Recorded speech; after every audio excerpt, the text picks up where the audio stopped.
Hey, what's going on, guys? I am Jake from today'siphone.com. If you couldn't tell, I am in HD, and it's nice to be here. Anyway, here's the big news this week. Okay, so obviously the biggest thing happening this week was the Apple keynote at the Worldwide Developer Conference, and as expected, we have an absurd amount of coverage on this. They demoed macOS 10 Lion, iOS 5, and iCloud. And obviously I can't talk about everything they announced right now, but if you are interested, I did 2 videos detailing everything from the keynote. You can find those on today'siphone.com or on our YouTube site, youtube.com/today'siphone. So after this video, if you still are wondering what they announced at WWDC, definitely go check those out. But seeing as we are an iPhone-specific website, let's talk a little bit about iOS 5.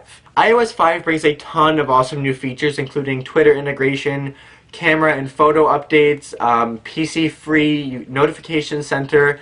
It's all very cool, very easy to use. I did a video demoing all of the major features of iOS 5. So again, check that out on today'siphone.com or youtube.com/today'siphone. If anybody else is running the beta version of iOS 5 on their iPad, iPod, or iPhone, I would love to know how you guys feel about it in the comment section down below. Personally, I love it. The notification center in particular is a huge plus for me, so let me know how you feel. Now, when iOS 5 was announced, Apple did the usual overview of the 10 top big major features that they changed in iOS 5, but there are over 200 new features and changes in the next iteration of the iOS software, so obviously Apple couldn't go over all of them. So naturally, since Monday when the developer beta was released, people have been combing through the iOS both on their phones and looking through the code to try to find some features that Apple did not announce. Now, one that I found very interesting was the deeper social network integration. As you know, Twitter is integrated into iOS in a couple of different ways. You can tweet from Safari, YouTube, Maps, or the Photos application, and you can reply hashtags, whatever, all without ever opening the Twitter app. And you know, this is really awesome. It shows Apple is taking a step in the right direction and towards embracing social networking, but a lot of people were unhappy with their choice of social network. You know, Twitter is very widely used, but not as widely used as Facebook. I think a lot of people wish that they had chosen Facebook to integrate instead of Twitter. But this week, a story coming out of All Things D indicates that maybe Facebook integration is on the way, along with a couple other social networks. One of the features of the Twitter integration is that you can save someone's Twitter handle to their contact information so you can easily reply them. Well, some people over at All Things D did some digging, and they found that when entering a Twitter contact, if you click on the field, you can actually change the service of social networking to either Facebook, MySpace, Twitter, LinkedIn, or Flickr. Now, obviously, there's no word from Apple on what this means, but it could be either one of 2 things. Either we will see more social networks integrated in iOS 5 when the final version comes out, or this could just be something maybe that Apple included in the beta that isn't going to make it to the final version, which has been known to happen. Let's hope that Apple didn't announce this because maybe negotiations weren't done with these social networks, but that it does make it to the final version of iOS 5. But hypothetically, if you could only choose one of these social networks to be integrated into iOS 5, which one would you choose? Personally, I think I'd stick with Twitter. Facebook, there are just too many things going on, and I don't want to have that many notifications and stuff coming to my phone from Facebook. I think Twitter's nice and simple. I like that you can send pictures from Twitter and some links and tweets and stuff, but that's basically it. Okay, moving on. Obviously, another giant feature that Apple announced at WWDC was iCloud. Now, this service is basically taking all of your media and putting it in the cloud, syncing it to all of your devices and having it available whenever you have an internet connection. This is definitely very useful, and this seems to be where the trend of most technology is going with the Google Music and Amazon MP3 music in the cloud or whatever. So this is definitely an added bonus for Mac or iOS users, but not everything is perfect.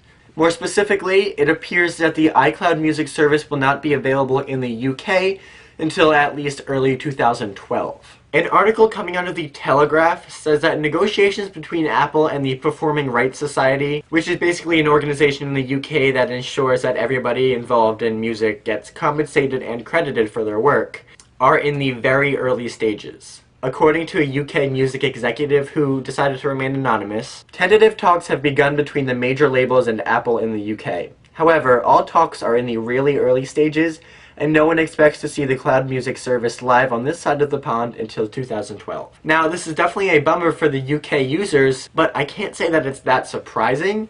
The iCloud service is definitely a gray area where music rights are concerned, especially with iTunes Match, which could theoretically give people who own pirated songs a legal free copy. So I'm sure this isn't the last of the iCloud debates that we've heard overseas or here in America. Anybody out there in the UK, or anywhere for that matter, how do you feel about this delay of the iCloud service? You know, were you excited to use it, and now are you pissed off that you can't get it when everybody else supposedly will? Or does this not really affect you that much? Or are you an artist or a music producer and are happy for the delay? Either way, let me know in the comment section down below.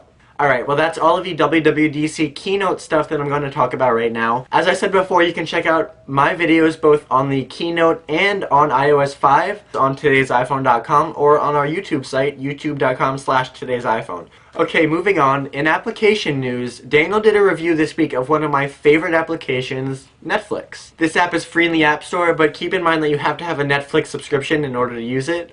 But I'd definitely say it's worth it because this application is awesome.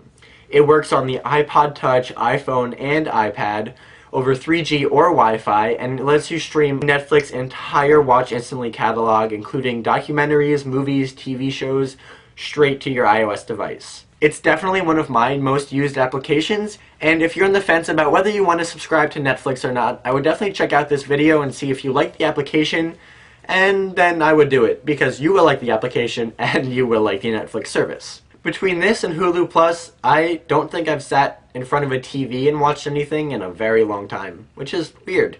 And finally, a very interesting report coming out of 9to5Mac this week states that we could see a Sprint iPhone sometime soon. Apparently, the people at 9to5Mac talked to some sources that told them that the Sprint iPhone is in the advanced stage of testing at Apple Labs. What's more, they claim that at the end of last year, Apple ordered some Sprint cell towers to be installed on the campus. Now, if you remember, they did the same thing with the Verizon iPhone prior to launching that device, so this seems pretty promising. Now, judging by the time frame of the Verizon iPhone and Verizon cell tower installation, we could very well see a Sprint iPhone sometime this year. Alright, well that's it for this week, guys. Thank you very much for watching, and don't forget, the links to all of these stories I talked about are in the description down below. Also, if you want to talk to me a little bit more about WWDC, iOS 5, Sprint iPhone, or really anything, you can follow me on Twitter at TIPJake. I try to answer everybody that tweets me, so if you have a question or something to say, the best place to do it is there. And for more news, views, reviews, and much more about iOS 5, head over to today'siphone.com. See you next week.